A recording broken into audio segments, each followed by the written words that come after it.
രാധ ഞാൻ രാധ കണ്ണനെ മറക്കാത്ത രാധ. രാധ ഞാൻ രാധ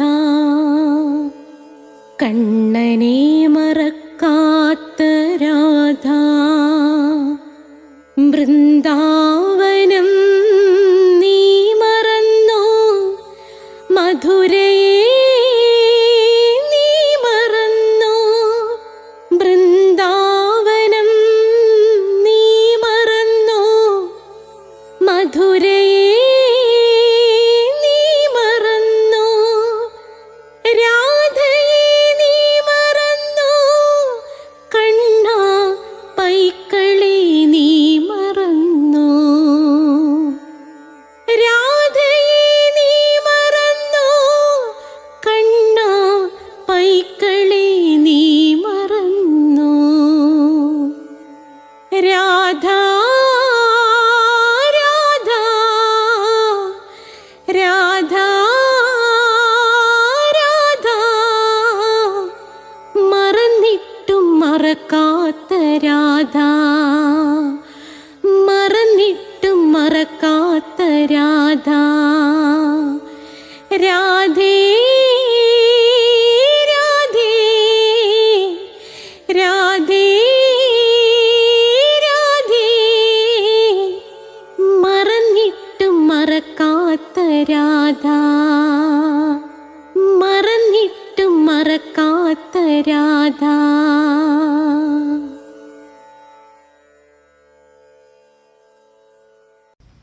രാധേ രാധേ ഓ രാധേ രാധേ രാധേ രാധേ ഓ രാധേ രാധേ.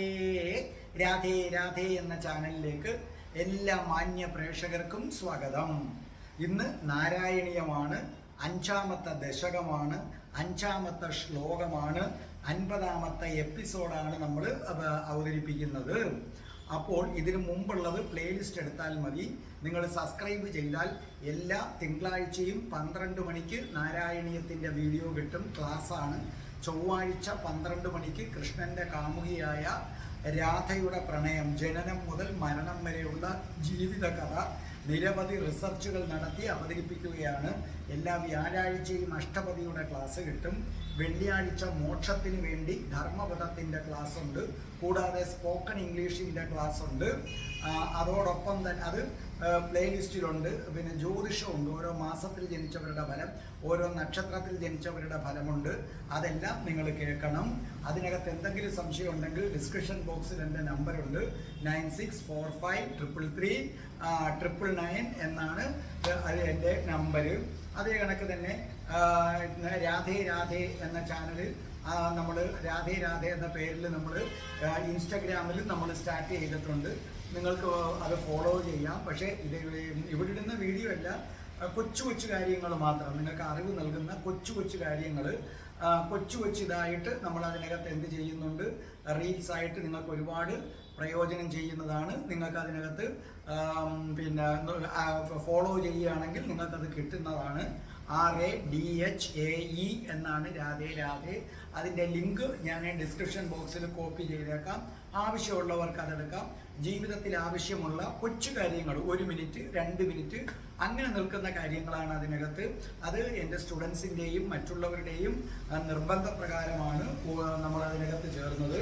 പക്ഷേ ഈ യൂട്യൂബിലിടുന്ന വീഡിയോസൊന്നും അതിനകത്ത് കിട്ടുകയില്ല. യൂട്യൂബിലിടുന്നത് വേറെ, അതിനകത്തുള്ളത് വേറെ, അങ്ങനെയാണ്. അപ്പോൾ അത് നിങ്ങൾക്ക് ചെയ്യാവുന്നതേ ഉള്ളൂ. പിന്നെ നിങ്ങൾ പ്ലേലിസ്റ്റ് എടുത്തു കഴിഞ്ഞാൽ നിങ്ങൾക്ക് ക്ഷേത്രങ്ങളെക്കുറിച്ചുള്ള പ്രത്യേക വീഡിയോസ് ഉണ്ട്, കാണണം. ഹിന്ദുക്കൾ അറിയേണ്ടവയുണ്ട്. അതേ കണക്ക് തന്നെ അതിനകത്ത് നമുക്ക് ഭക്തമീരയുടേതുണ്ട്, അഷ്ടാവക്ര ഗീതയുണ്ട്. അപ്പോൾ അതെല്ലാം നിങ്ങൾ കേൾക്കുക. നമുക്ക് പ്രാർത്ഥിച്ചുകൊണ്ട് തുടങ്ങാം. ഓം മഹാഗണപതയേ നമഃ. ഓം ശ്രീ രാധാകൃഷ്ണായ നമഃ. ഓം നമോ നാരായണായ. ഓം രാധായേ സ്വാഹ. രാധേ രാധേ ഓ രാധേ രാധേ രാധേ രാധേ ഓ രാധേ രാധേ രാധേ രാധേ ഓ രാധേ രാധേ രാധേ രാധേ ഓ രാധേ രാധേ രാധേ രാധേ ഓ രാധേ രാധേ രാധേ രാധേ ഓ രാധേ രാധേ ബർസാനെ വാലി രാധാറാണി കി ജയ്. എൻ്റെ മാതാവ് രാധാറാണിക്ക് ജയ്. എനിക്ക് സർവ്വ ഐശ്വര്യങ്ങളും വാരിക്കോരി തരുന്ന എൻ്റെ പൊന്ന് രാധാറാണി അമ്മക്ക് ജയ്. എനിക്ക് രോഗങ്ങൾ വരാതെ കാത്തുരക്ഷിക്കുന്ന രാധാറാണി അമ്മക്ക് ജയ്. എന്നെ സർവ്വ പാപങ്ങളിൽ നിന്നും മോചിപ്പിക്കുന്ന രാധാറാണി അമ്മക്ക് ജയ്. അപ്പോൾ നിങ്ങൾക്ക് നമ്മുടെ കൃഷ്ണപ്രിയ, നിങ്ങൾക്കിപ്പോൾ വളരെ സുപരിചിതയാണ് കൃഷ്ണപ്രിയ. ആ കൃഷ്ണപ്രിയ നിങ്ങൾക്ക് ഇത് അതിമനോഹരമായി പാടിത്തരികയാണ്. അതോടൊപ്പം കൃഷ്ണപ്രിയ പാടിയിട്ടുള്ള രാധാകവചം 2 ഉണ്ട്. അത് രണ്ടും ചൊല്ലണം. അത് ആ 2 രാധാകവചവും നമ്മൾ പ്രത്യേകമായി ഇട്ടിട്ടുണ്ട്. അത് നിങ്ങൾ കേൾക്കുക. രാധാകവചത്തിൻ്റെ ക്ലാസ് ഉണ്ട്, കേൾക്കുക. അതേ കണക്ക് പിന്നെ നമ്മൾ രാധാ സഹസ്രനാമം ഒരു പദം ജപിച്ചാൽ എന്ന് പറഞ്ഞ് ഹെഡിങ്ങിൽ ഒരെണ്ണമുണ്ട്. നിശ്ചയമായിട്ടും നിങ്ങൾ അതൊക്കെ കേൾക്കണം. രാധയെ പൂജിച്ചാൽ എന്ന വീഡിയോ. അപ്പോൾ അതെല്ലാം നിങ്ങൾ കാണുമല്ലോ. ഇതാ കൃഷ്ണപ്രിയ പാടുകയാണ്, കേട്ടുകൊള്ളൂ. തത്രാസൗ ത്രിഗുണാത്മകോ അപി ച മഹാൻ സത്വപ്രധാന സ്വയം ജീവേऽസ്മിൻ ഖലു നിർവികൽപമഹമിത്യുദ്ബോധ നിഷ്പാദക ചക്രേ അസ്മിൻ സവികൽപബോധകമഹന്തത്വം മഹാൻ ഖൽവസൗ സംപുഷ്ടം ത്രിഗുണൈസ്തമോദി ബഹുലം വിഷ്ണോ ഭവൽ പ്രേരണ. അപ്പോൾ നമ്മുടെ കൃഷ്ണപ്രിയ ഇത് മനോഹരമായി പാടിത്തന്നത് കേട്ടല്ലോ നിങ്ങൾ. അതേ കണക്ക് കഠിന കൃഷ്ണഭക്തനായിരുന്ന ഞാൻ എങ്ങനെ കഠിന രാധാഭക്തനായെന്നൊരു വീഡിയോ ഇട്ടിട്ടുണ്ട്. അതും നിങ്ങൾ കേൾക്കണം. അപ്പോൾ ഇവിടെ എന്താ പറഞ്ഞിരിക്കുന്നത്? തത്രാസൗ ത്രിഗുണാത്മകോ അപി ച മഹാൻ സത്വപ്രധാന സ്വയം ജീവേऽസ്മിൻ ഖലു നിർവികൽപമഹമിത്യുദ്ബോധ നിഷ്പാദകം ചക്രേ അസ്മിൻ സവികൽപ ബോധകമഹം തത്വം മഹാൻ ഖല്വസൗ സമ്പുഷ്ടം ത്രിഗുണൈസ്തമോം അതിബഹുലം. അപ്പം നോക്കേ, വിഷ്ണു ഭവത് പ്രേരണാത്. അപ്പം അർത്ഥം എഴുതിക്കോ. തത്ര, തത്ര അതിൽ, അതിൽ ബ്രാക്കറ്റിൽ മായ കാര്യത്തിൽ, മായയെ സംബന്ധിക്കുന്ന കാര്യത്തിൽ, മായയെ സംബന്ധിക്കുന്ന കാര്യത്തിൽ. അസൗ, അസൗ ഈ, അസൗ അർത്ഥം ഈ, ഇത്. ത്രിഗുണാത്മകോ അപി, ത്രിഗുണാത്മകോ അപി എന്ന് പറഞ്ഞാൽ അർത്ഥം എഴുതിക്കോ. സത്വ രജ തമ ഗുണങ്ങൾ ഉണ്ടെങ്കിലും, സത്വ രജോ തമോ ഗുണങ്ങൾ ആണെങ്കിലും, അതാണ് ത്രിഗുണങ്ങൾ. മഹാൻ, മഹത്തത്വം. മഹത്തത്വം എന്തെന്ന് ഞാൻ നിങ്ങളടുത്ത് പറഞ്ഞു കഴിഞ്ഞു. ഉണർന്നെഴുന്നേറ്റമായ മായയിൽ ഭഗവാന്റെ പ്രതിബിംബം പ്രവേശിക്കുമ്പോൾ മായ ഭഗവാന്റെ പ്രതിബിംബത്തിൻ്റെ സഹായത്തോടു കൂടിയും സത്വരജ സമോ ഗുണങ്ങളോടെ സഹായത്തോടെയും സൃഷ്ടി നടത്തുന്ന ആ തത്വത്തെയാണ് മഹത്തത്വം എന്ന് പറയുന്നത്. അത് നമ്മൾ നേരത്തെ പഠിച്ചിട്ടുള്ളതാണ്. സത്വപ്രധാന എന്ന് പറഞ്ഞാൽ അർത്ഥം സത്വഗുണപ്രധാനം. എഴുതിക്കോ, സത്വപ്രധാന അർത്ഥം സത്വഗുണപ്രധാനം. നേരത്തെ മഹാൻ സമം മഹത്തത്വം. സ്വയം അർത്ഥം തനിയെ. ജീവേ അസ്മിൻ ഈ ജീവനിൽ, ജീവേ അസ്മിൻ ഈ ജീവനിൽ ബ്രാക്കറ്റിൽ ഭഗവാന്റെ പ്രതിബിംബമായ ജീവാത്മാവിൽ, അതാ ഉദ്ദേശിക്കുന്ന ഭഗവാന്റെ പ്രതിബിംബമായ ജീവാത്മാവിൽ. ഖലു തീർച്ചയായും, തീർച്ചയായും നിശ്ചയമായും. നിർവികൽപ്പം, നിർവികൽപ്പമായ അഹംബോധം എന്ന് പറഞ്ഞാൽ ഭേദബുദ്ധി, വ്യത്യാസം, മനുഷ്യൻ മൃഗം അങ്ങനെ വ്യത്യാസമില്ലാത്തത്. അത് നിർവികൽപ്പം എന്തെന്ന് ഞാൻ നിങ്ങൾക്ക് വിവരിച്ച് പഠിപ്പിച്ചു തരുന്നതാണ്. ഇപ്പം നിങ്ങൾ എഴുതുക, നിർവികൽപ്പമായ അഹംബോധം. അഹം ഇതി, അഹം ഇതി അടുത്ത വാക്ക് നിങ്ങളുടെ ബുക്കിനകത്ത് അത് ചേർത്ത് എഴുതുമ്പം മഹമിത്യു. അഹം ഇതി ഞാൻ എന്ന ബോധം. ഉത്ബോധനം. ഉത്ബോധനം ഉത്ബോധനത്തെ, പറയപ്പെടുന്നതിനെ, ഉത്ബോധനം പറയപ്പെടുന്നതിനെ. നിഷ്പാദക ഉൽപ്പാദിപ്പിക്കുന്നു. ചക്രേ ഉണ്ടാക്കി തീർത്തു. അസ്മിൻ ഈ പറയുന്ന സവികൽപബോധ മഹാ എഴുതിക്കൊണ്ട സവികൽപബോധക മകം തത്വം. സവികൽപ്പമെന്ന ബോധത്തെ, സവികൽപ്പമെന്ന ബോധത്തെ വിവിധ പ്രകാരത്തിലുള്ള അഹം തത്വത്തെ, അത്രയും എഴുതണം. അപ്പൊ നിങ്ങൾ അർത്ഥം എഴുതേണ്ടത് എങ്ങനെയാണ്? സവികൽപബോധക മകം തത്വം സമമിട്ടിട്ട് സവികൽപ്പമെന്ന ബോധത്തെ വിവിധ പ്രകാരത്തിലുള്ള അഹം തത്വത്തെ. സവികൽപ്പം എന്താണെന്നൊക്കെ ഞാൻ നിങ്ങൾക്ക് പറഞ്ഞു തരുന്നതാണ്. ഖല്വസൗ മഹത്തായ ഈ തത്വം. സമ്പുഷ്ടം, സമ്പുഷ്ടം എന്ന് പറഞ്ഞാൽ ധാരാളമായി കാണുക. ത്രിഗുണൈ മൂന്ന് ഗുണങ്ങളാൽ, അതായത് സത്വഗുണം, രജോ ഗുണം, തമോ ഗുണം.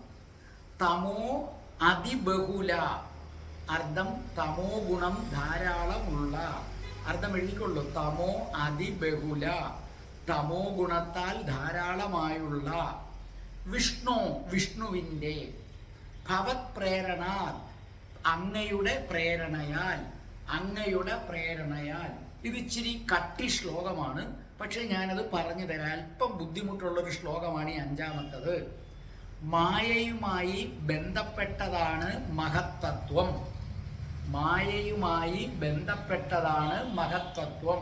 മഹത്തത്വം എന്ന് പറഞ്ഞാൽ നമുക്കറിയാം ഇല്ലേ, ഭഗവാന്റെ നോട്ടത്തിൽ മായ ഉണരുകയും മായ ഉണർന്നപ്പോൾ സത്വ രജോ തമോ ഗുണങ്ങൾ ഒരുപോലെ ഇരുന്നതിന് ഏറ്റക്കുറച്ചിൽ സംഭവിക്കുകയും അപ്പൊ സൃഷ്ടി നടത്താൻ ഉള്ള ആഗ്രഹം വരികയും ഭഗവാന്റെ പ്രതിബിംബം പ്രവേശിക്കുകയും ചെയ്തതോടുകൂടി മായ സൃഷ്ടിയിൽ ഏർപ്പെട്ടു. ഈ തത്വത്തെയാണ് മഹത്തത്വമെന്ന് വിളിക്കുന്നത്.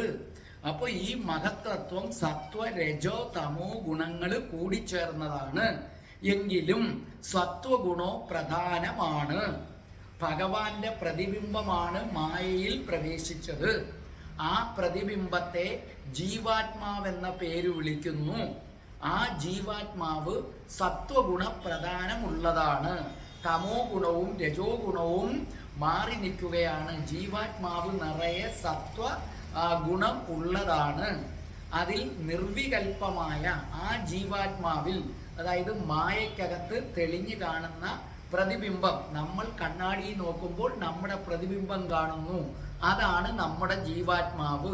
ആ കണ്ണാടിയിൽ കാണുന്ന പ്രതിബിംബത്തിൽ എന്തു ചെയ്യുന്നു? ഞാൻ എന്ന ബോധം ഉണ്ടാകുന്നു. അത് നിർവികൽപ്പമായ ബോധമാണ്. അതായത് നമ്മൾ നമ്മുടെ പ്രതിബിംബം കണ്ണാടിക്കകത്ത് കാണുന്നത് പോലെ ഭഗവാന്റെ പ്രതിബിംബം മായയിൽ കാണുന്നു. അപ്പം നമ്മൾ കണ്ണാടി കാണുന്ന പ്രതിബിംബത്തിന് കഴിവില്ല, പക്ഷെ ഭഗവാന്റെ പ്രതിബിംബത്തിന് പോലും കഴിവുണ്ട്.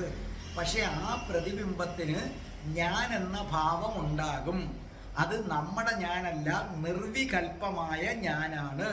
നിർവികൽപ്പമായ ഞാനെന്ന് പറഞ്ഞാൽ ഞാൻ മനുഷ്യൻ, അല്ലെങ്കിൽ അത് മൃഗം, അല്ലെങ്കിൽ അത് പക്ഷി, പരുന്ത്, അങ്ങനെ വ്യത്യാസമില്ലാത്ത ഒരു ഞാനെന്ന ബോധം. പക്ഷിയും ഞാനേ, പുഴുവും ഞാനേ, പൂമ്പാറ്റയും ഞാനേ, അതിനെയാണ് നമ്മൾ നിർവികൽപ്പമായ ഞാൻ എന്ന് പറയുന്നത്. ഈ മഹത്വത്വം ത്രിഗുണങ്ങളാൽ സമ്പുഷ്ടമാണ്. മനസ്സിലായില്ലേ? മായയിൽ അടങ്ങിയിരിക്കുന്ന സൃഷ്ടി നടത്തുന്ന മഹത്തത്വം ത്രിഗുണങ്ങളാൽ സമ്പുഷ്ടമാണെങ്കിലും ചില സമയത്ത് അതിന് ഭേദബുദ്ധി ഉണ്ടാകും. തമോ ഗുണം വർദ്ധിച്ചിട്ട് എന്തുണ്ടാകും? ഭേദബുദ്ധി ഉണ്ടാകും. അതായത് മനുഷ്യൻ വേറെ, മനുഷ്യന് തോന്നും മൃഗം തന്നിൽ നിന്ന് അകന്നു നിൽക്കുന്നതാണ്, വൃക്ഷം തന്നിൽ നിന്ന് അകന്നു നിൽക്കുന്നതാണ്. നിങ്ങൾക്കൊക്കെ അതാണ് തോന്നുന്നത്. അത് ഒരളവിൽ തമോ ഗുണം വർദ്ധിക്കുന്നത് കൊണ്ടാണ്. അപ്പോൾ ഇത് മനസ്സിലായല്ലോ. അപ്പോൾ ഇതിൽ പറഞ്ഞിരിക്കുന്നത് ഇത്രയേ ഉള്ളൂ. ഈ ശ്ലോകത്തിൻ്റെ അർത്ഥം ഇതാണ്: മായയുമായി ബന്ധപ്പെട്ടതാണ് മഹത്തത്വം. മഹത്തത്വത്തിനകത്ത് ഭഗവാന്റെ പ്രതിബിംബമുണ്ട്. അതിനെ ജീവാത്മാവെന്ന് വിളിക്കുന്നു. ഈ ജീവാത്മാവിൽ നിർവികൽപ്പമായ ഞാനെന്ന ഭാവം വരും. എന്ന് പറഞ്ഞാൽ ഈ പ്രപഞ്ചത്തിൽ കാണുന്ന പുഴുവും പുല്ലും പാമ്പും എല്ലാം ഞാനാണെന്ന ചിന്ത. ചില സമയത്ത് മായ സൃഷ്ടി നടത്തുമ്പോൾ തമോ ഗുണത്തിന് സത്വഗുണത്തേക്കാൾ പ്രാധാന്യം വരും. അതാണ് മനുഷ്യനും സിംഹത്തിനും മൃഗങ്ങൾക്കും ഒക്കെ അങ്ങനെയാണ് വരുന്നത്. അങ്ങനെ വരുമ്പോൾ എന്തു പറ്റുന്നു? ഭേദബുദ്ധി ഉണ്ടാകും. ഞാനും മൃഗവും രണ്ടാണെന്ന ചിന്ത ഉണ്ടാകും. ഇപ്പൊ മനുഷ്യനായ നമുക്ക് നമ്മളിൽ നിന്ന് വ്യത്യസ്തമായ ഒന്നാണ് പാറ്റ എന്ന് തോന്നും. അതുകൊണ്ടാണ് നമ്മുടെ വീട്ടിൽ പാറ്റായോ പഴുതാരയോ കയറിയാൽ നമ്മൾ അതിനെ അടിച്ചു കൊല്ലുന്നത്. പക്ഷേ നിർവികൽപ്പമായ ഞാനാണെങ്കിൽ അത് തോന്നില്ല. ആ പാറ്റയും ഞാനാണ്, അതിനെ സ്നേഹപൂർവ്വം എടുത്ത് വെളിയിൽ കളയും. പഴുതാരയാണെങ്കിലും അത് അതിൻ്റെ ഒരു സ്വഭാവം വെച്ച് കടിക്കുമെന്നുള്ളത് കൊണ്ട് നമ്മളൊരു ചൂലോ മറ്റോ എടുത്ത് സേഫായിട്ട് ഒരു കോഴിക്കകത്ത് കയറ്റി അവനെ പുറത്ത് കൊണ്ടുവന്ന് സേഫായ സ്ഥലത്ത് ഇടും. അതാണ് നിർവികൽപ്പമായ ഞാനെന്ന ഭാവം. പക്ഷെ മനുഷ്യനിൽ അല്പം തമോ ഗുണം വർദ്ധിച്ചിട്ടാണ് എന്തുണ്ടാകുന്നത്? തമോ ഗുണം വർദ്ധിച്ചിട്ട് ഞാൻ വേറെ നീ വേറെ എന്ന ഒരു ഇത് ഉണ്ടാകുന്നത്. ഇതാണ് ഈ ശ്ലോകത്തിൻ്റെ മൊത്തത്തിലുള്ള അർത്ഥമെന്ന് പറയുന്നത്. ഓരോ വരിയായിട്ട് എടുക്കുമ്പോൾ നല്ലപോലെ പറയാം, അപ്പം മനസ്സിലാവും.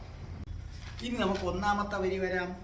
തത്രാസൗ ത്രിഗുണാത്മകോ അപിച മഹാൻ സത്വപ്രധാന സ്വയം. തത്ര അതിൽ, മായയുടെ കാര്യത്തിൽ, അസൗ ഈ ത്രിഗുണാത്മകോ അഭി മൂന്ന് ഗുണങ്ങൾ ഉണ്ടെങ്കിലും, മഹാൻ മഹത്തത്വം, സത്വപ്രധാന സത്വഗുണപ്രധാനമാണ്, സ്വയം തനിയെ. ഇനി എന്താ ഒന്നാമത്തെ വരിയുടെ അർത്ഥം? നമ്മൾ പറഞ്ഞു മായയ്ക്കകത്ത് ഭഗവാനുണ്ട്, ഭഗവാനിൽ മായയില്ല. ഇത് നമ്മൾ നേരത്തെ പറഞ്ഞതാണ്. നമ്മൾ നമ്മുടെ പ്രതിബിംബം കണ്ണാടിയിൽ കാണുന്നു, കണ്ണാടിയിൽ നമ്മളുണ്ട്, പക്ഷെ നമ്മളിൽ ആരില്ല, കണ്ണാടിയില്ല. ഇതുപോലെയാണ് ഭഗവാൻ മായയ്ക്കകത്ത് ഒട്ടാതെ മായയുമായി ചേർന്ന് പ്രവർത്തിക്കുന്നത്. അതായത് ശരിക്കും നമ്മൾ കയ്യിൽ എണ്ണ തേച്ചതിന് ശേഷം ചക്കപ്പൂഞ്ഞിളക്കുന്നു. അപ്പോൾ ആ ചക്ക ഇളക്കുമ്പോൾ കയ്യിൽ എണ്ണമയമുള്ളത് കൊണ്ട് നമ്മുടെ കയ്യിൽ പൂഞ്ഞു പറ്റുന്നില്ല, അല്ലെങ്കിൽ പറ്റും. അതാണ്. അപ്പോൾ ഭഗവാൻ മായയിലുണ്ട്, മനസ്സിലായില്ലേ? മായ ഭഗവാനിലില്ല. അപ്പോ ഇത് ത്രിഗുണങ്ങളാൽ ഉണർത്തപ്പെട്ടാണ്. ശരിക്കും പറഞ്ഞാൽ മായയിൽ സത്വഗുണവും രജോ ഗുണവും തമോ ഗുണവും ഒരുപോലെ ഉള്ളപ്പോൾ അത് ഉറക്കത്തിലാണ് ഭഗവാനോടൊപ്പം. ഇതിലേതെങ്കിലും ഒരു ഗുണം കൂടി വരുമ്പോഴാണ് മായ സൃഷ്ടി നടത്തുന്നത്. അപ്പോൾ ഈ പ്രപഞ്ചത്തിൽ സൃഷ്ടി നടത്തണമെന്നുണ്ടെങ്കിൽ മൂന്ന് ഗുണങ്ങൾ കൂടിയേ തീരൂ. സത്വഗുണം, രജോ ഗുണം, തമോ ഗുണം. ഈ പ്രപഞ്ചത്തിലുള്ള എല്ലാ ജീവികളിലും, മനുഷ്യരിലും പക്ഷികളിലും മൃഗങ്ങളിലും എല്ലാം ഈ മൂന്ന് ഗുണങ്ങളും അടങ്ങിയിട്ടുണ്ട്. സത്വഗുണവും ഉണ്ട്, രജോ ഗുണവുമുണ്ട്, തമോ ഗുണവുമുണ്ട്. പട്ടാളക്കാരിലും പോലീസ് ഓഫീസേഴ്സിലുമൊക്കെ ഏറ്റവും കൂടുതലുള്ളത് രജോ ഗുണമാണ്. അതേസമയം വഴക്കുകൂടി കുത്തിക്കൊല്ലുന്നവന്മാർ, ആ സ്വന്തം പിതാവിനെ അടിച്ചു കൊല്ലുന്നവന്മാർ, ഒരുത്തൻ കണ്ടില്ലേ അവൻ്റെ ആരാണ് മാതാവിനെയും സഹോദരത്തെയും കാമുകിയെയും വരെ കൊന്നു. അവനിലൊക്കെ തമോ ഗുണമാണ് കൂടുതലായിട്ട് നിൽക്കുന്നത്. പക്ഷേ ഭഗവാൻ എന്ന ജീവാത്മാവിൽ സത്വഗുണമാണ് ഏറ്റവും പ്രധാനമായിട്ട് നിൽക്കുന്നത്. ഭഗവാൻ സത്വഗുണ സമ്പന്നനാണെന്നാണ് പറഞ്ഞിരിക്കുന്നത്. ഭഗവാനിൽ ഒരിക്കലും ഭീകരമായ മായയ്ക്ക് ഭഗവാനെ തൊടാൻ പോലും കഴിയില്ല. അവിടെ രജോ ഗുണത്തിനും തമോ ഗുണത്തിനുമൊക്കെ താഴ്ന്നു നിൽക്കുകയാണ്. ഭഗവാൻ എപ്പോഴും സത്വഗുണപ്രധാനനാണ്. എന്നാൽ ആവശ്യമുള്ളപ്പോൾ ഭഗവാനിൽ രജോ ഗുണങ്ങളും മറ്റും ഉണ്ടാകും. അസുരന്മാർ വന്ന് ഋഷിമാരെയൊക്കെ കൊന്നൊടുക്കുന്ന ആ അവസരത്തിലാണ് ഭഗവാനിൽ രജോ ഗുണവും തമോ ഗുണവും ഒക്കെ ഉണർന്നിട്ട് അവനെ വന്ന് കൊന്നൊടുക്കുന്നത്. മനസ്സിലായി? നരസിംഹ അവതാരമൊക്കെ വരുമ്പോൾ ആ കോപം വന്ന്, ആ തമോ ഗുണം വന്ന് ആ സമയത്ത് ആ ഗുണം വർദ്ധിക്കും. പക്ഷേ ഭഗവാനിൽ രജോ ഗുണവും തമോ ഗുണവും ഉണ്ടാകുന്നത് പ്രപഞ്ചത്തിൻ്റെയും മനുഷ്യരാശിയുടെയും നന്മയ്ക്ക് വേണ്ടിയാണ്. ഭഗവാൻ പൊതുവെ സത്വഗുണപ്രധാനിയാണ്. പക്ഷെ മനുഷ്യൻ അങ്ങനല്ല. അവൻ മായയുടെ ഭീകരമായ പിടിയിലാണ്. അവനിൽ സത്വഗുണത്തേക്കാൾ കൂടുതൽ പലപ്പോഴും രജോ ഗുണവും തമോ ഗുണവുമാണ്. അതുകൊണ്ട് അവൻ ബന്ധങ്ങളിൽ പെട്ട് ഉഴലും. അച്ഛൻ, അമ്മ, മക്കള് ഈ ബന്ധങ്ങളിൽ പെട്ട് ഉഴലും. അവനും പാമ്പും രണ്ടാണെന്ന് തോന്നും, അവനും വൃക്ഷവും രണ്ടാണെന്ന് തോന്നും. ഏതു വിധത്തിലും ആരെയും ഉപദ്രവിച്ച് ജീവിതം രസിക്കാൻ തോന്നും. ഇതിനപ്പുറം ഒരു നല്ല ലോകമുണ്ടെന്ന് പറഞ്ഞാൽ വിശ്വസിക്കില്ല. ഇപ്പൊ ഞാൻ പറഞ്ഞു തരാം. ദേവേന്ദ്രൻ ഒരു ശാപം മുഖാന്തരം ഭൂമിയിൽ പന്നിയായിട്ട് ജനിച്ചു. ചെളിക്കുണ്ടിൽ കുറെ പന്നിക്കുട്ടികളുമായിട്ട് കിടക്കുകയാണ്. ചെളിക്കുണ്ടിൽ കിടക്കുന്ന പന്നിയുടെ ഭക്ഷണം നമുക്കറിയാം, മലമാണ്, അമേദ്യമാണ്. ഒരു ദിവസം നാരദ മഹർഷി അതുവഴി വന്നു. നാരദ മഹർഷി വന്നപ്പോൾ കാണാം ദേവേന്ദ്രൻ ചെളിക്കകത്ത് പന്നിക്കുട്ടികളുമായിട്ട് കിടക്കുകയാണ്. ഭക്ഷിക്കുന്നതും കണ്ടു. അതായത് നാരദ മുനിക്ക് വല്ലാത്ത സങ്കടം വന്നു. നാരദ മുനി ഈ പന്നിക്കുട്ടിയായ ദേവേന്ദ്രനെ വിളിച്ചിട്ട് പറഞ്ഞു, അങ്ങേക്ക് അറിയില്ല, അങ്ങ് ഈ പന്നിയല്ല, ദേവേന്ദ്രനാണ്. അങ്ങയുടെ അവസ്ഥ കണ്ടിട്ട് എനിക്ക് കഷ്ടം തോന്നുന്നു. ഒരു കാര്യം ചെയ്യൂ, ഞാൻ എൻ്റെ പുണ്യം കൊണ്ട് അങ്ങേക്ക് ഇപ്പം തന്നെ ശാപമോക്ഷം തരാം. അപ്പോൾ ഈ പന്നിയുടെ രൂപം പൂണ്ട ദേവേന്ദ്രൻ മുനിയെ നോക്കിയിട്ട് പറഞ്ഞു, നിങ്ങളാരാണ്? നിങ്ങൾ എന്തിനാണ് എനിക്ക് ഇവിടുന്ന് മോക്ഷം തരാമെന്നോ? കൊള്ളാം, ഞാനിവിടെ എന്തുമാത്രം സുഖമായിട്ടാ കഴിയുന്നതെന്ന് നോക്കൂ, എൻ്റെ സഹധർമ്മിണിയായ പന്നി, എൻ്റെ മക്കളായ പന്നിക്കുട്ടികൾ, ഇവരെ വിട്ടിട്ട് ഞാൻ എങ്ങോട്ട് വരാം? ഇവരെ വിട്ടിട്ട് എനിക്കെങ്ങോട്ടും വരാൻ പറ്റത്തില്ല. എൻ്റെ ലോകം ഇതാണ്. എന്നെ സ്നേഹിക്കാൻ താണ്ട എൻ്റെ ഭാര്യയായ പന്നിയുണ്ട്, എനിക്ക് സ്നേഹിക്കാൻ എൻ്റെ മക്കളായ പന്നിക്കുട്ടികളുണ്ട്. ഈ ചെളിക്കുണ്ടിൽ എന്ത് രസമാണ് ജീവിക്കാൻ. ഇത് വിട്ടിട്ട് നിങ്ങളോട് വരാനോ? എനിക്ക് വേണ്ട, എനിക്ക് വേണ്ട, നിങ്ങൾ പറയുന്ന മോക്ഷമൊന്നും എനിക്ക് വേണ്ട. നാരദ മഹർഷി അമ്പരന്ന് പോയി. അപ്പോഴാണ് നാരദ മഹർഷിക്ക് മനസ്സിലാകുന്നത് മായയുടെ കരുത്തെന്താണെന്ന്. നിങ്ങളുമൊക്കെ പന്നികളിലും പന്നിക്കുട്ടികളിലും ഭ്രമിച്ച് നടക്കുകയാണ്. പലപ്പോഴും നാരദ മഹർഷി പല പല രൂപങ്ങളിൽ വന്ന് നിങ്ങളോട് പറയുന്നുണ്ട്. നാരദ മഹർഷിയും ഋഷിമാരും പല പല മനുഷ്യരിലൂടെ കയറി വന്നും നിങ്ങളോട് പറയുന്നുണ്ട്.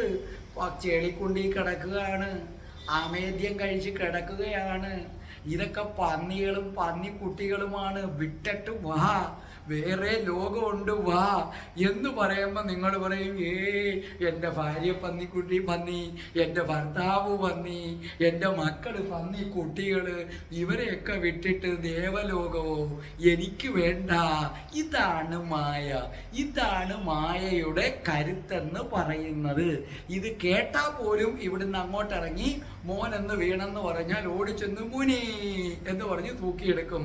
അപ്പൊ മനസ്സിന്റെ കോണിലൂടെ ഒന്ന് പോണം. ദേവേന്ദ്രന്റെ പന്നിക്കുട്ടിയെ പോലെ പന്നിക്കുട്ടിയാണ് നമ്മൾ എന്ത് ചെയ്യുന്നത്? തൂക്കിയെടുക്കുന്നത്. എടുക്കണ്ടെന്നല്ല, എടുത്തോ, മരുന്ന് വെച്ചോ, അതിനോട് ഒട്ടാതെ നമുക്ക് ആ വിളി വരുമ്പം വേഗം തിരിച്ചു പോകേണ്ടതാണ്. ഇനി നമുക്ക് രണ്ടാമത്തെ വരിയിലേക്ക് വരാം. ജീവേ അസ്മിൻ ഖലു നിർവികൽപ മഹമിത്യുദ്ബോധന നിഷ്പാദക. അതായത് ജീവേ അസ്മിൻ, ഈ ജീവനിൽ, അതായത് ഭഗവാന്റെ പ്രതിബിംബമായ, അതായത് മായയിൽ ഭഗവാന്റെ പ്രതിബിംബം വരും, അതിനെയാണ് ജീവാത്മാവ്. ആ ജീവനിൽ ഖലു, തീർച്ചയായും, നിർവികൽപ്പം, നിർവികൽപ്പമായ അഹംബോധം, അഹം ഇതി, ഞാൻ എന്ന ബോധം.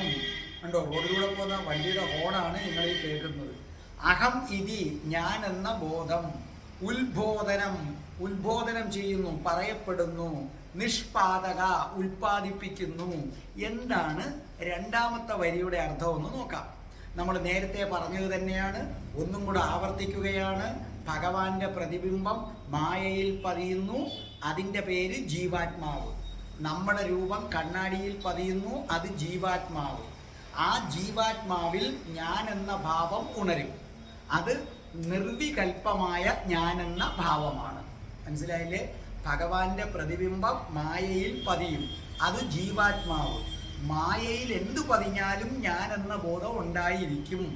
പക്ഷേ ഭഗവാന്റെ പ്രതിബിംബത്തിലെ ഞാൻ എന്ന ബോധം നിർവികൽപ്പമാണ്. നിങ്ങളോട് ആദ്യമേ ഞാൻ മഹത്തത്വം എന്തെന്ന് പറഞ്ഞു. അത് സത്വഗുണവും രജോ ഗുണവും തമോ ഗുണവും ഒക്കെ അടങ്ങിയിരിക്കുന്നതാണ്. അതിൽ ഭഗവാന്റെ ജീവാത്മാവ് സത്വഗുണ പ്രധാനമാണ്.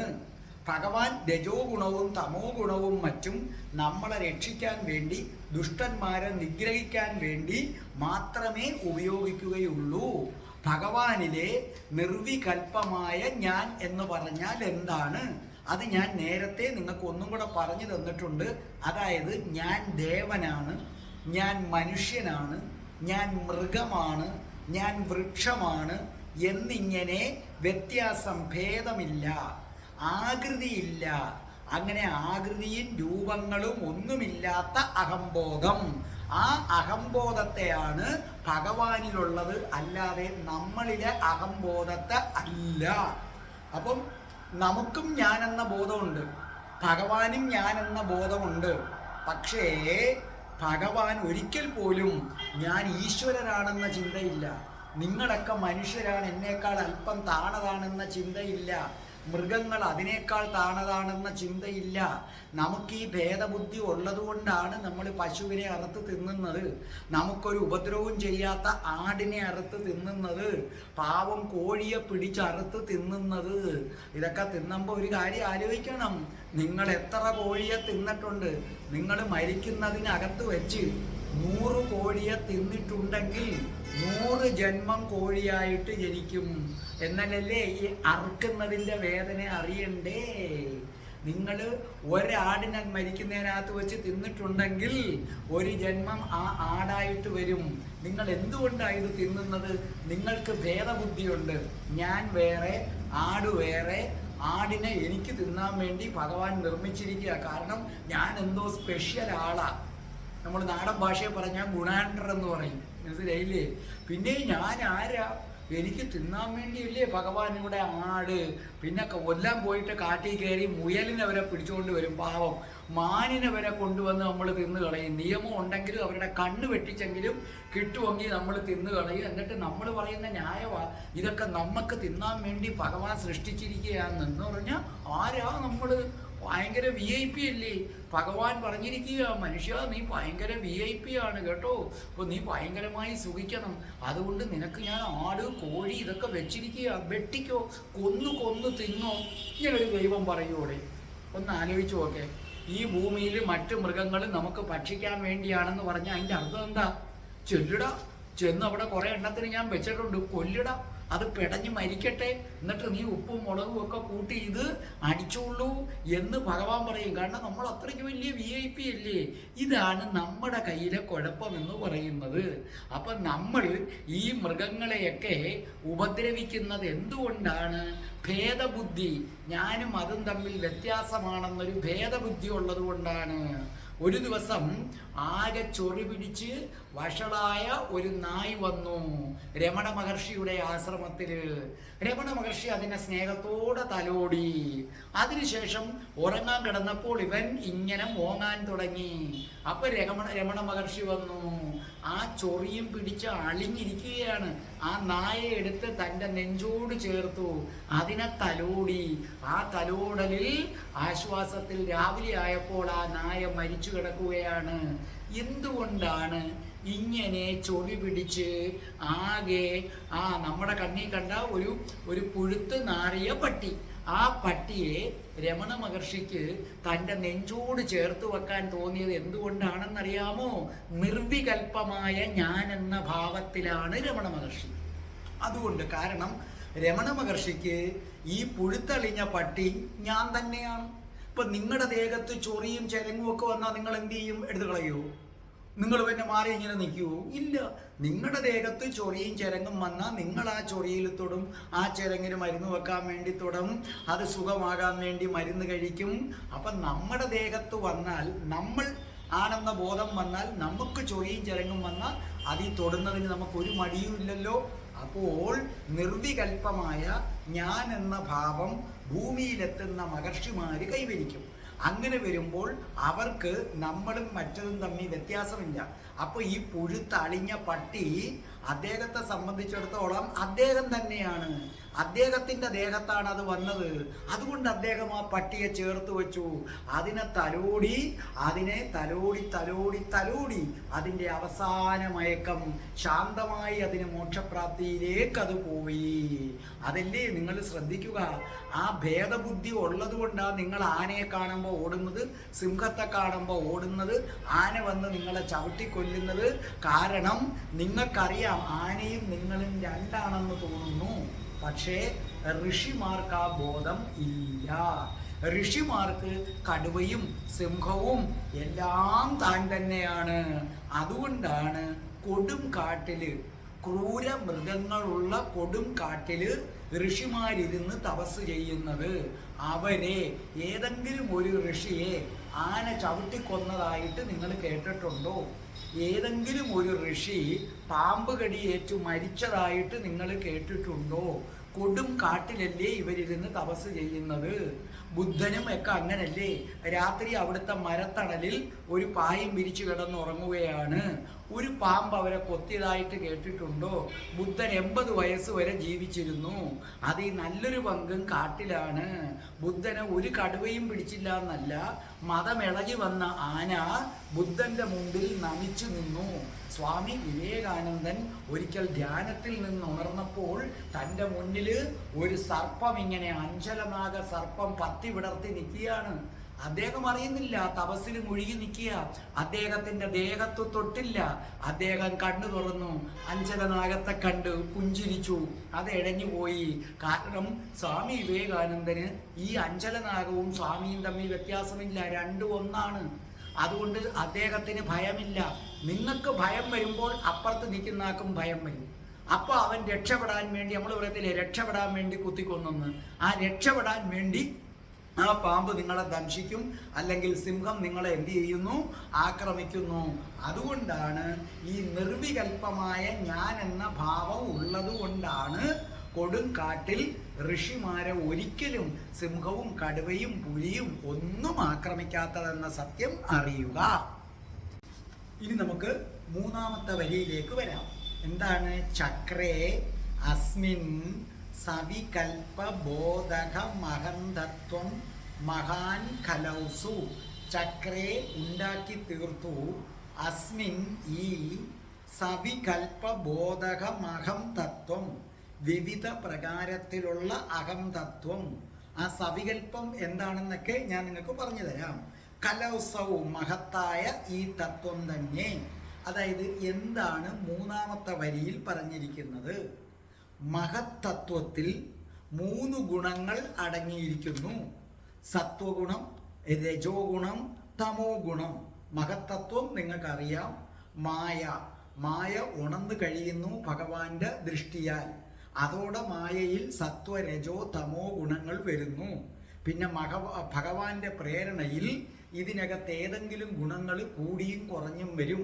അപ്പോൾ സൃഷ്ടി നടക്കുന്നു. അതാണ് മഹത്തത്വമെന്ന് പറയുന്നത്. ഇതിൽ ഭഗവാന്റെ പ്രേരണ കൊണ്ട് തമോ ഗുണത്തിന് പ്രാധാന്യമുണ്ടാകും. തമോ ഗുണത്തിന് പ്രാധാന്യമുണ്ടാകുമ്പോൾ ഉണ്ടാകുന്ന അഹംബോധത്തെയാണ് സവികൽപ്പമായ അഹംബോധം എന്ന് പറയുന്നത്. അതായത് നിർവികൽപ്പത്തിൽ ഞാൻ മാത്രം, സവികൽപ്പത്തിൽ ഞാനും മറ്റുള്ളവരും. ഇത് വളരെ വിശദമായി അടുത്ത 4ാമത്തെ വരിയിൽ പറയുകയാണ്. അപ്പൊ നമുക്ക് 4ാമത്തെ വരിയിലേക്ക് നമുക്ക് കടക്കാം. എന്താണ് 4ാമത്തെ വരിയിൽ പറയുന്നത്? സമ്പുഷ്ടം ത്രിഗുണൈസ്തമോ അതിബഹുലം വിഷ്ണോ ഭവത് പ്രേരണ. സമ്പുഷ്ടം അറിയാം, ധാരാളമായി കാണുക. ത്രിഗുണൈ 3 ഗുണങ്ങളാൽ, തമോ അതിബഹുലം തമോ ഗുണത്താൽ ധാരാളമായിട്ടുള്ള, വിഷ്ണുവിൻ്റെ ഭവത് പ്രേരണയാൽ അങ്ങയുടെ പ്രേരണയാൽ. അങ്ങെന്ന് പറഞ്ഞാൽ ഉദ്ദേശിക്കുന്നത് മഹാവിഷ്ണു, അദ്ദേഹത്തിൻ്റെ പ്രേരണയാൽ. അതായത് ഇത് ശ്രദ്ധിച്ചു കേട്ടോളണം. കഴിഞ്ഞ വരിയിൽ പറഞ്ഞതുപോലെ തമോ ഗുണത്തിന് പ്രാധാന്യം കൂടുമ്പോൾ ഞാനെന്നും നീ എന്നും വരുന്നു. അതേസമയം സത്വഗുണത്തിന് പ്രാധാന്യം വന്നാൽ ഞാൻ മാത്രമേ ഉള്ളൂ. ഞാൻ മാത്രം എന്ന് ചിന്തിക്കുന്നത് നിർവികൽപ്പമായ അഹംബോധം. ഞാനും നീയും എന്ന് ചിന്തിക്കുന്നതാണ് സവികൽപ്പമായ അഹംബോധം. സവികൽപ്പത്തിൽ പല പല വർഗങ്ങളുണ്ടാകുന്നു, വ്യക്തികളുണ്ടാകുന്നു, വ്യക്തികൾക്ക് സവിശേഷതകൾ ഉണ്ടാകുന്നു. അതായത് തമോ ഗുണം വർദ്ധിച്ചു നിൽക്കുമ്പോഴാണ് വർഗങ്ങൾ ഉണ്ടാകുന്നത്, ഇല്ലേ? തമോ ഗുണം വർദ്ധിക്കുമ്പോൾ വർഗങ്ങൾ ഉണ്ടാകുന്നു. ഏതൊക്കെ വർഗങ്ങൾ ഉണ്ടാകുന്നു? ദേവവർഗങ്ങൾ ഉണ്ടാകുന്നു, അസുരവർഗങ്ങൾ ഉണ്ടാകുന്നു, യക്ഷവർഗം, ഗന്ധർവവർഗം, മൃഗവർഗം, സസ്യവർഗം, മനുഷ്യവർഗം, അങ്ങനെ പല പല വർഗങ്ങൾ ഉണ്ടാകുന്നു. ആ വർഗങ്ങളിൽ വ്യക്തികൾ രൂപം കൊള്ളുന്നു. അവർക്ക് പല പല സവിശേഷത വരുന്നു. ഇപ്പം മനുഷ്യരിൽ തന്നെ ഞാനൊരു വ്യക്തി, വേറൊരാളൊരു വ്യക്തി, അതിൽ തന്നെ സവിശേഷത. പണ്ഡിതന്മാരുണ്ടാകുന്നു, പാമരന്മാരുണ്ടാകുന്നു, ധനികന്മാരുണ്ടാകുന്നു, ദരിദ്രന്മാരുണ്ടാകുന്നു, പിന്നെ ധർമ്മമുണ്ടാകുന്നു, അധർമ്മമുണ്ടാകുന്നു, അഹങ്കാരമുണ്ടാകുന്നു. സത്യത്തിൽ ഇതെല്ലാം മായയുടെ കളികളാണെന്നും കൂടെ തിരിച്ചറിയുക. അപ്പോൾ ഭഗവാൻ പ്രളയകാലത്ത് ദീർഘനിദ്രയിൽ പ്രാപിക്കും. ഉണർന്നു കഴിയുമ്പോൾ ഭഗവാന് അല്പം ലീലകളാടാൻ തോന്നും. അപ്പോൾ ഭഗവാൻ ഒന്ന് നോക്കുമ്പോൾ ആ നോട്ടത്തിൽ മായ ഉണരും. അതുവരെ മായയിൽ സത്വഗുണവും രജോ ഗുണവും തമോ ഗുണവും ഒരേ അളവിലാണ്. ഭഗവാന്റെ നോട്ടത്തിൽ അതിന് മാറ്റം വരും. അങ്ങനെ എന്ത് സംഭവിക്കുന്നു? സത്വഗുണത്തിന് പ്രാധാന്യം വരും. അപ്പൊ ഭഗവാൻ അവിടെ ഇരുന്നിട്ട് തൻ്റെ പ്രതിബിംബം മായയിലാക്കും. അതിനെ ജീവാത്മാവെന്ന് പറയും. ഭഗവാൻ ജീവാത്മാവാകുന്നത് എന്തിനു വേണ്ടിയാണ്? നമുക്ക് നല്ല കാര്യങ്ങൾ പറഞ്ഞു തരാൻ ഒരു രൂപം ഭഗവാൻ അങ്ങ് സ്വീകരിക്കുകയാണ് ചെയ്യുന്നത്. അത് സത്വഗുണപ്രധാനം. അപ്പോൾ ഭഗവാനും അപ്പോൾ ഞാനെന്ന ബോധമുണ്ട്. അത് നിർവികൽപ്പമായ ഞാനാണ്. അവിടെ ഞാൻ മാത്രമേ ഉള്ളൂ, വേറെ ആരുമില്ല.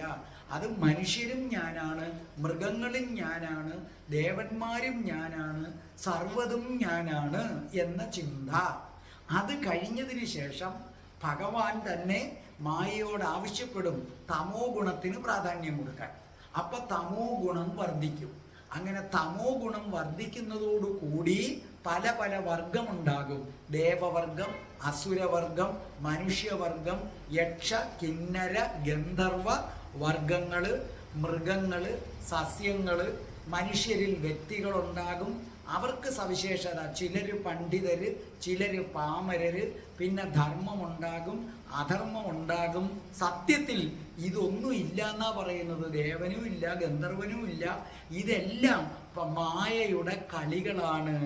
ഭഗവാൻ ശ്രീകൃഷ്ണൻ മായയെ കൊണ്ട് കളിപ്പിക്കുന്നതാണെന്നറിയുക. നമ്മൾ ഉറങ്ങുമ്പോൾ എന്തൊക്കെയോ കാണും. അപ്പം അതെല്ലാം സത്യമാണെന്ന് നമുക്ക് തോന്നും, അല്ലേ?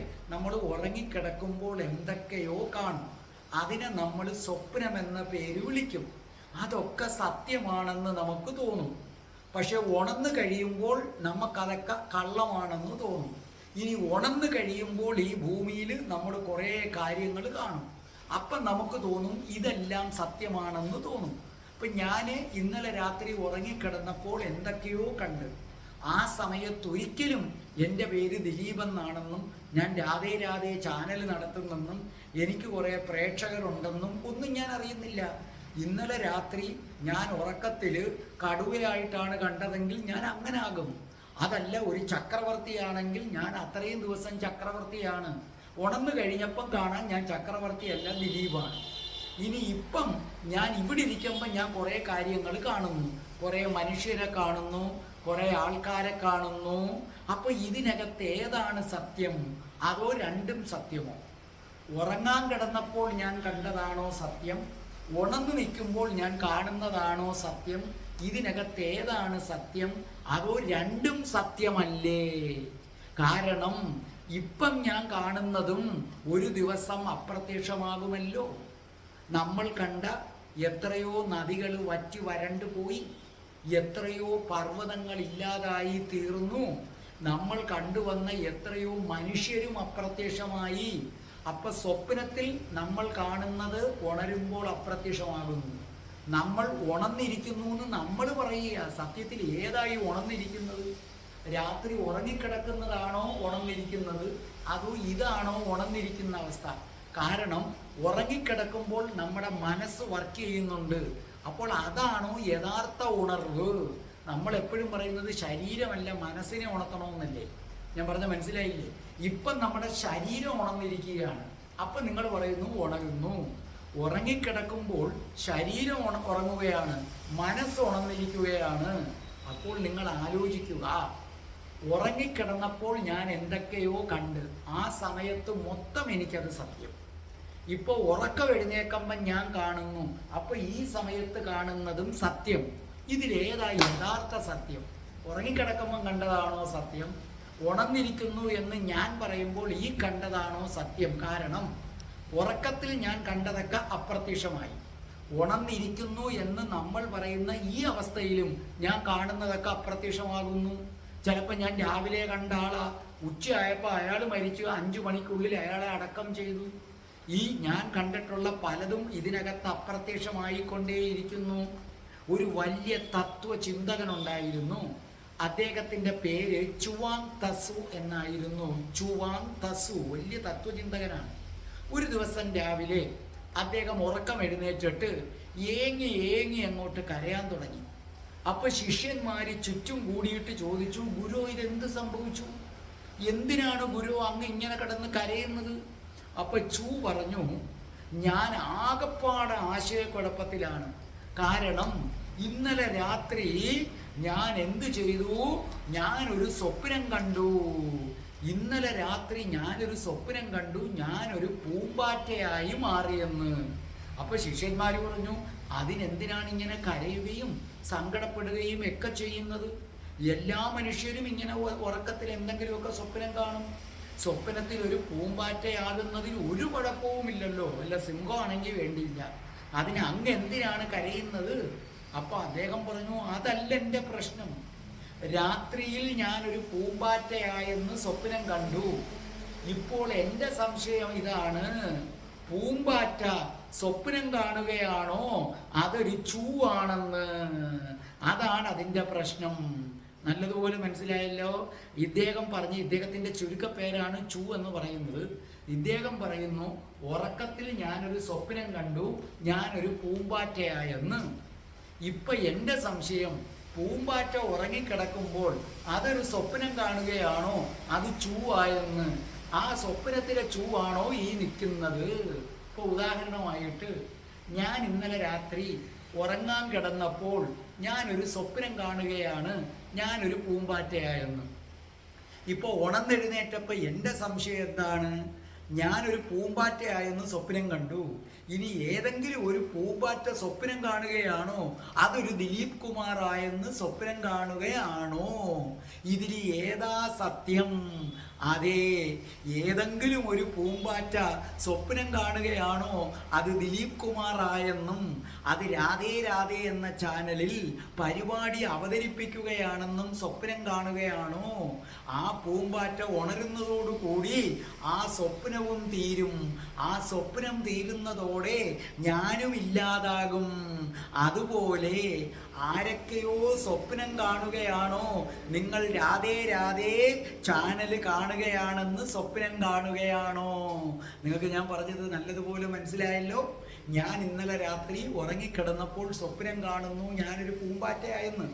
ഇപ്പം ഞാൻ ഉണർന്നെഴുന്നേറ്റു എന്ന് ഞാൻ പറയുന്നു. അത് ഞാനാ പറയുന്ന ഉണർന്നെഴുന്നേറ്റെന്ന്. സത്യം ദൈവത്തിനെ അറിയാവൂ. ഇപ്പം ഏതെങ്കിലും ഒരു പൂമ്പാറ്റ ഉറങ്ങിക്കിടക്കുകയാണ്. ആ ഉറങ്ങിക്കിടക്കുന്ന പൂമ്പാറ്റ സ്വപ്നം കാണുകയാണോ അതൊരു ദിലീപായി മാറിയെന്നും അത് രാധേ രാധേ ചാനലിൽ നാരായണീയമൊക്കെ അവതരിപ്പിക്കുന്നു എന്നും സ്വപ്നം കാണുകയാണോ? അതുപോലെ ഏതെങ്കിലും ഒരു പൂമ്പാറ്റയോ പക്ഷിയോ മറ്റാരെങ്കിലുമോ സ്വപ്നം കാണുകയാണോ? നിങ്ങളൊക്കെ ഏത് കണ്ടുകൊണ്ടിരിക്കുകയാണ്? രാധേ രാധേ ചാനൽ കണ്ടുകൊണ്ടിരിക്കുകയാണെന്ന്. കാരണം ഏത് സത്യമെന്നറിയാൻ വയ്യ. സ്വപ്നത്തിൽ കാണുന്നതാണോ സത്യം?